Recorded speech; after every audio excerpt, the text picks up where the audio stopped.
guau. Está ahí. Concha tu madre. Bien, weón. Da un toque de vértigo. La primera caída en la línea de vida me mareó un poco, la verdad. Después me fui sintiendo un poco más cómodo con la altura, con el viento, con estar colgado en la línea de vida.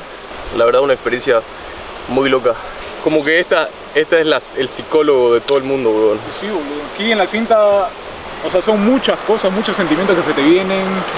Vulnerabilidad a 1000, digamos, ¿no? Entonces, es ahí. Coconut, está ahí tripping bows.